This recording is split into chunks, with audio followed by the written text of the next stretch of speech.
Brought to you by JMR Rentals, professional digital cinema and broadcast equipment rentals in Brooklyn, New York. JMRNY.com.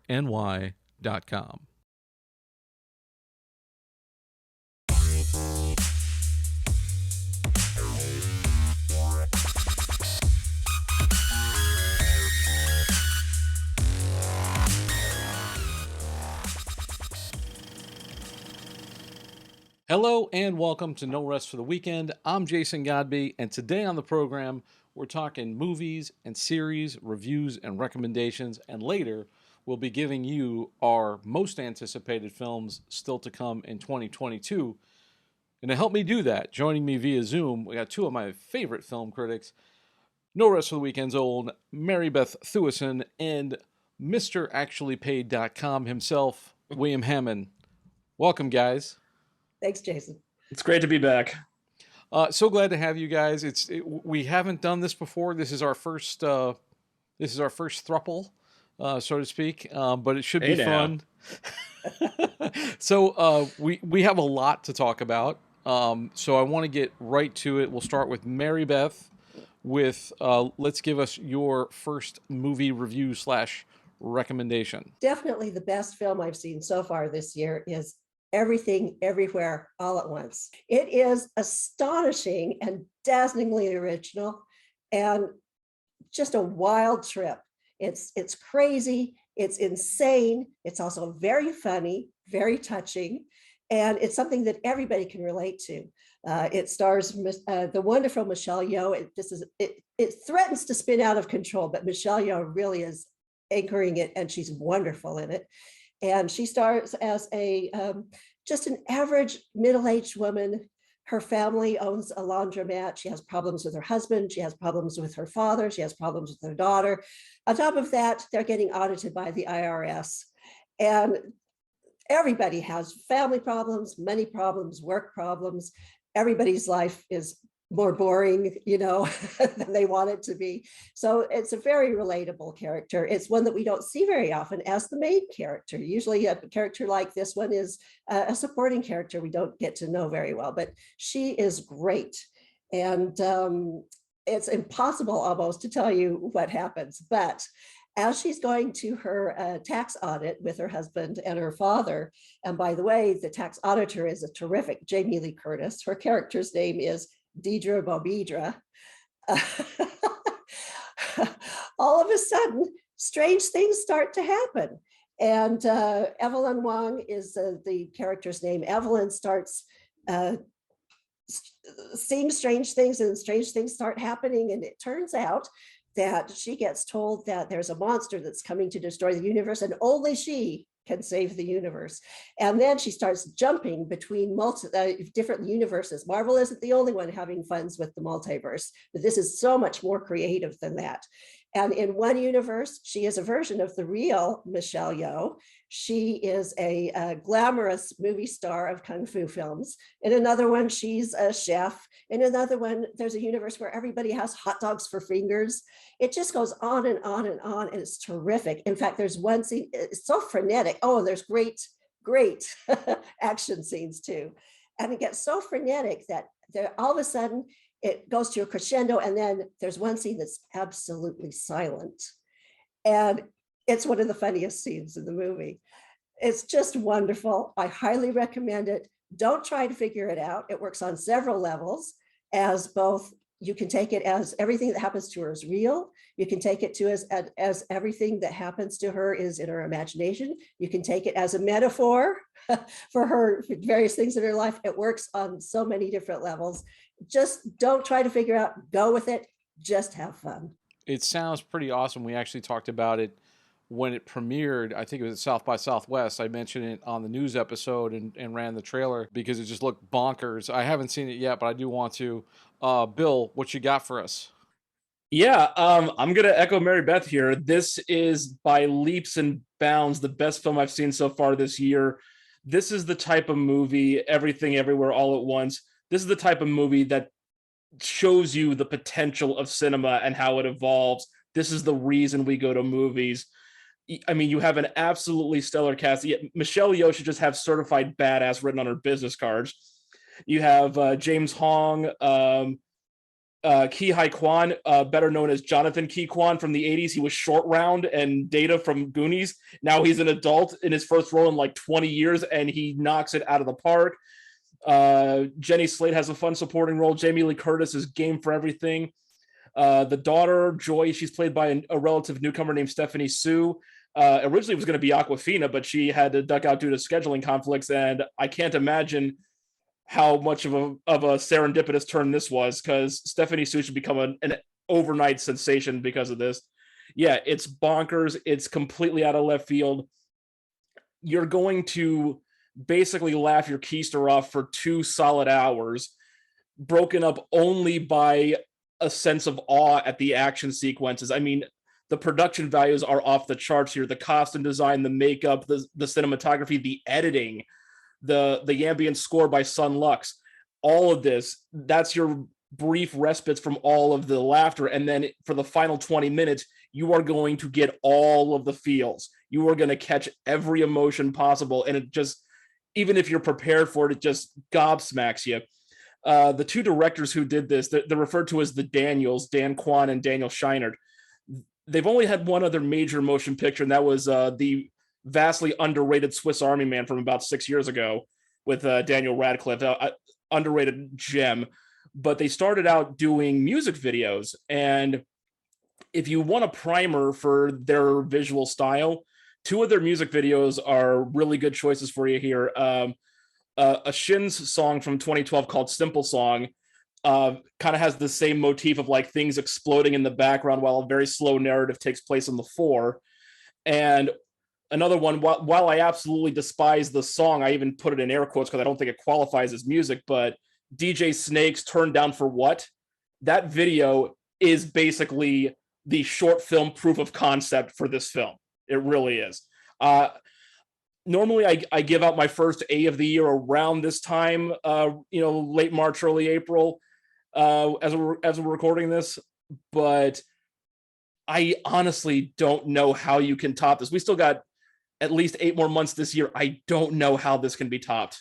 You mentioned that Everything Everywhere premiered at South by Southwest. Here's another one that also debuted at the same festival, and it's available on Netflix right now. It's called Apollo 10.5, directed by Richard Linklater, who is an absolute marvel. If you recall films like A Scanner Darkly from 2006, where he used live action actors but then rotoscoped animation around them, that's the same concept at play here, where basically there's a small fantasy element of basically a 10-year-old getting to do a test flight for Apollo 11 because they built the lunar lander too small. The trailer makes it seem like a bigger element than it is. It's honestly a minor part of the film. What the movie's really about is it's a time capsule of the summer of 1969 in Houston, Texas, where Richard Linklater grew up. This is loosely autobiographical. It's lovingly narrated by Jack Black. Normally, I'm not a fan of an overabundance of narration, but there are rare exceptions like Morgan Freeman in Shawshank Redemption that really does enhance the experience through the narration. I think Jack Black does that here as well. Basically, just getting a true slice of life, because the moon landing, happened, just over 50 years ago. It's one of the seminal moments of American history. But for a lot of people who lived it, including these families who live in Houston and work at NASA, it was just another day at the office. So this idea of basically treating every formative moment in like a 6-month period leading up to it as just as important and crucial to a person's development. It's a really interesting concept, and it's slightly funny in a lot of places, very heartwarming in others. Bill Wise plays the dad, and he's always great. It's kind of like if they animated Licorice Pizza but set it 10 years previous. Similar soundtrack obsessions as well. So Linklater's films are kind of hit and miss for me sometimes, especially given his, let's say, obsession with Texas.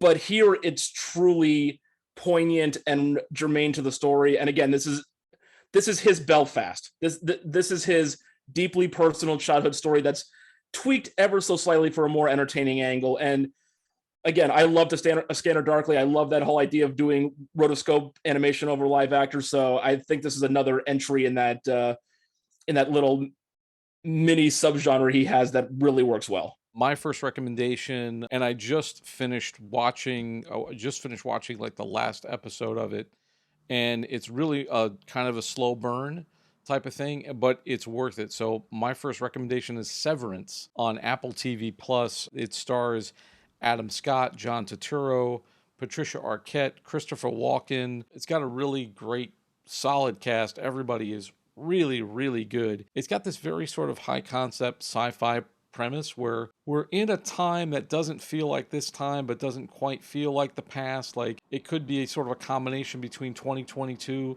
and 1972 or 1982, and it's about this group of office workers, and the office workers have had a chip implanted in their brains that divides their memory between their work life and their personal life. So when they go to work, they forget who they were on the outside. When they leave work, they forget who they were in the inside. So they have what they call innies and outies. So like your outie is your person when you're not at work, and then your innie is your work persona. And it's very stark. It's got this very kind of sci-fi, disturbing-ish soundtrack to it. Everything's very atmospheric, and you kind of don't know what to make of it. Like when I first watched it, I was like, what's the point of this? Like why would somebody think about doing this? You know, if like you had a family, would you go to work and forget who your kids are? You know, and then when you're away from work, like what if there was a work problem that you had to solve and you had to think about it outside work? Your time is literally divided. Like, what if you have a dentist appointment? Like, I don't know how any of this works practically, but the thing is that it gets a lot more interesting as you watch, but you have to stick with it. It's one of those shows that you have to kind of take the ride. Once you get to the final episode of season 1, you go, oh, okay. Now I get what's happening. It's one of those things. But I don't want to say too much about it. I don't want to get spoilery about it just because there's so much in it that surprises you. And it comes from Ben Stiller was the director on it. And it was created by Dan Erickson, whose work I was not familiar with before. But Stiller does an amazing job directing something that's very un-Ben Stiller-like. You know, it doesn't seem like a Ben Stiller joint, in my opinion. But anyway, so that's Severance. Maribeth, we're going to go back to you. What is your next recommendation? The next one is Turning Red, which is a Pixar movie that is now streaming on Disney Plus. It's not in the theaters. And it may as well be called All About Puberty because it's about a young girl who's 13 and lives with her mother and father and coming into that period of life.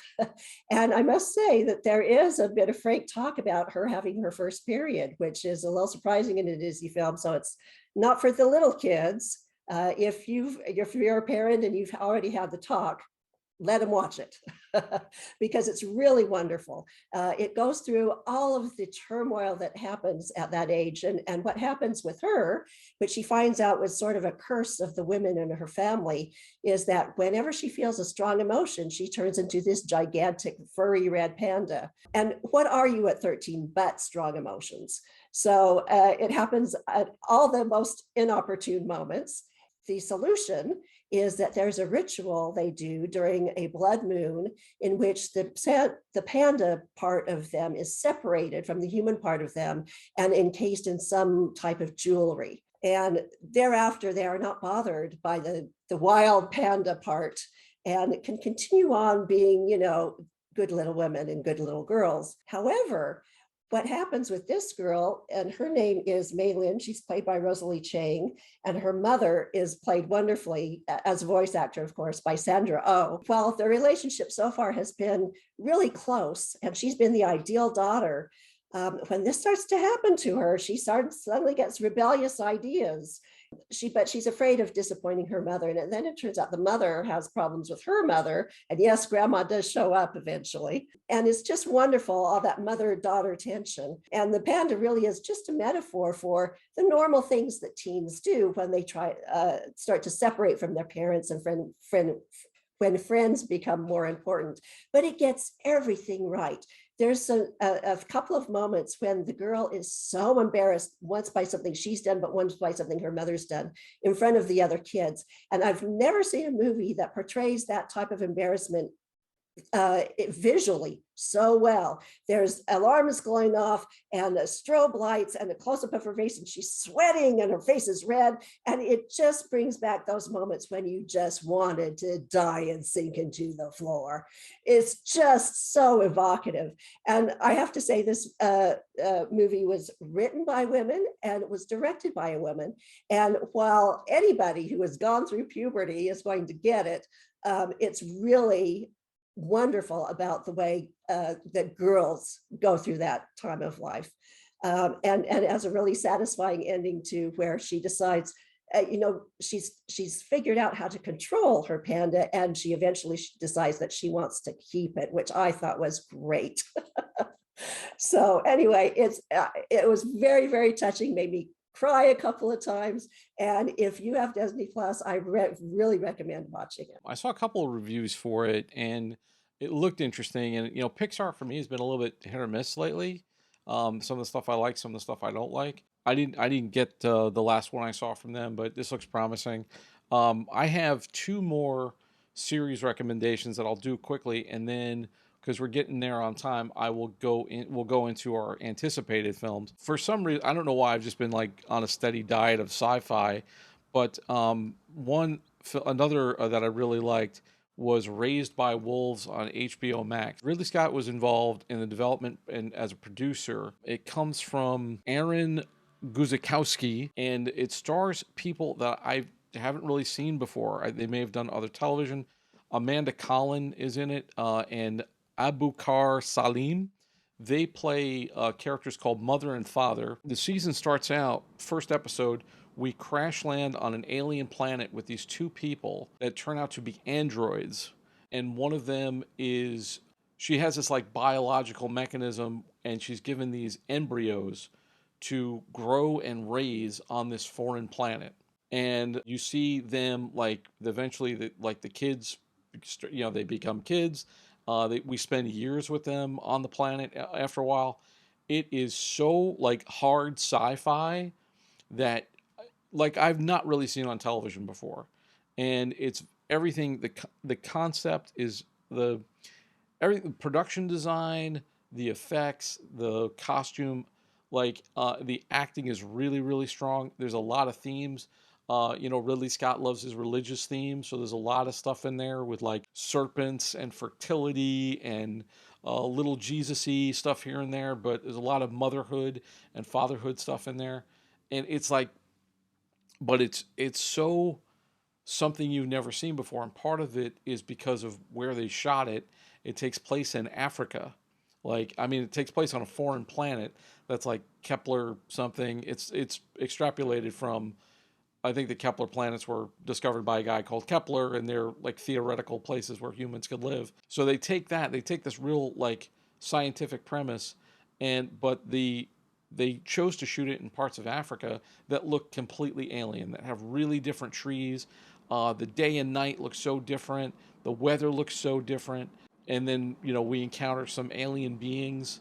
So it's really, really interesting. And I watched the first 2 seasons of it. Highly recommend it. And the other one that I just started watching is Blade Runner Black Lotus, which is also on HBO Max. It was an Adult Swim show, but now it's streaming there. And it takes place in the year 2036 in the Blade Runner universe. And it's about this replicant they call Black Lotus. And she's been subject to some not so nice things. And it's basically a revenge story. The people animation, I'm not crazy about. They look very video gamey, very Uncanny Valley. And I think if I were like a real gamer, if I was a hardcore Final Fantasy player or something, I'd be into it. But the environments look so real. They look incredibly they look like they just came out of Blade Runner. They look, and they use the Tyrell building. I'm actually wearing a Tyrell shirt now, I just noticed. But it looks so beautiful, and it's like Blade Runner itself. If you're a Blade Runner fan, you'll dig it because it's one of those, it's like a gorgeous movie that you just want to wash over you. But anyway, all right, so I'm done. We're going to move on to anticipated. Bill, you haven't talked for a while, so let's get to your anticipated movies. Alrighty, so I've narrowed it down to 5. There's a lot that I'm looking forward to over the remaining months of the year, but these are my big 5.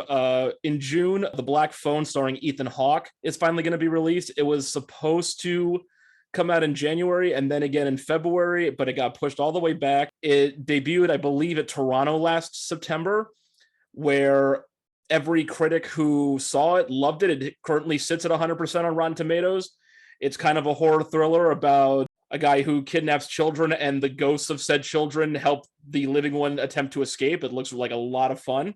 Then in July, we have Jordan Peele's latest film, Nope, which he's 2 for 2 so far as a director. I can't wait to see if he makes the third one a charm. There's going to be some supernatural and sci-fi elements in that from what I can see in the initial teasers. Later in the month, Bullet Train, starring Brad Pitt and Sandra Bullock. Michael Shannon's great cast. It's adapted from a Japanese novel by Kotaro Isaka called Maria Beetle, or Bullet Train as it was published in English. It's basically a whole bunch of assassins meeting on a train from Tokyo to Kyoto, and hilarity and ultra violence ensuing. It seems like it's hopefully going to be closer to Snowpiercer than the remake of Murder on the Orient Express. Fingers crossed for that one, certainly. In November, we have what is tentatively titled as Suzume's Locking Up. I think the literal translation is Suzume locking up all the doors or something. It's the latest film from Makoto Shinkai, who is an absolute visionary in anime. He previously directed The Boy and His Beast, Weathering with You, and the absolute magnum opus, Your Name. So it's going to be released in Japan in November. I'm hoping for a simultaneous release here in the States so that I could get a glimpse of that. I've seen the first trailer, just came out a week ago. It looks amazing. It's kind of a Pandora's box story. And then finally, come December, Avatar 2. It's finally happening. It's got a confirmed date of release. We've been waiting for now 13 years. Cameron, make it worth the while, please. I kind of feel like I'll believe it when I see it. Yeah. And we don't have that much time left, but Maribeth, give us your best shot with what movies you're looking forward to. Okay, well, I just want to point out that this year we've got 17 movies, which are sequels, part of a series, or reboots. I'm not going to go over all of them. There are 5 Marvels and 3 DCs, and everything from Knives Out to Downton Abbey. So some of those I'm actually interested in seeing. But of the prestige films that come later, actually the first one is early, and that's coming out soon, which is The Northman, because I love me some good Viking movies. It's based on an actual Old Norse Danish tale about a guy whose his uncle kills his father and marries his mother, and he has to avenge him. If that sounds familiar, it is indeed the story that Hamlet is based on. So that's the first one. And then the rest of them are at the end of the year. The one I'm really intrigued by is something called The Woman King, which will be out in September. This is inspired by true events in the Kingdom of Dahomey in the 18th and 19th centuries in Africa. And there was an actual all-female military regiment in the army of this country.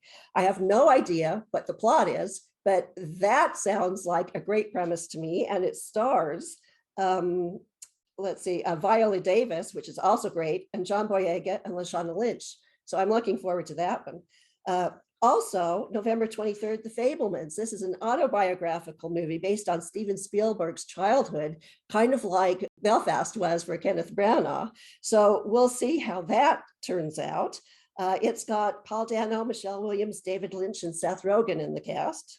And then there's something called Babylon, which is rumored to be set at this change from silent to sound movies. Not much else is known about it, but it stars Brad Pitt, Margot Robbie, Olivia Wilde, Tobey Maguire, Gene Smart, Eric Roberts, Spike Jonze, Lucas Haas, Chloe Fineman, and Flea. So that sounds very interesting. And Damn.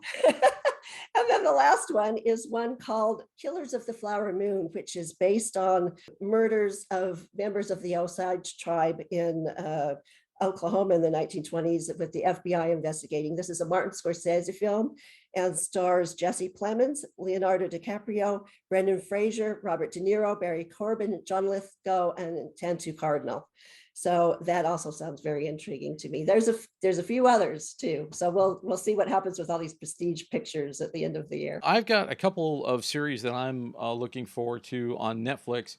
One is the third season of Umbrella Academy, which is going to be real interesting since Elliot Page was playing Vanya and now will play Victor in this new series. So I'm like, hey, writers, how are you going to handle that one? And that's got to be probably why it's taking a while to come out. And then the other one is the forever rumored Sandman, the Neil Gaiman comic series that has just been adapted for Netflix. So I'm really interested in seeing those. No dates yet. They are ... right now. I've been looking forward to that Sandman series myself. I'm hoping it comes out finally. All right, guys, I'm going to wrap up. Thanks so much for doing this. We have to do this again real soon. For you all out there, thank you for taking this trip down the rabbit hole. And for more of our content, including more movie reviews by these great people, visit our website, norestfortheweekendpodcast.com.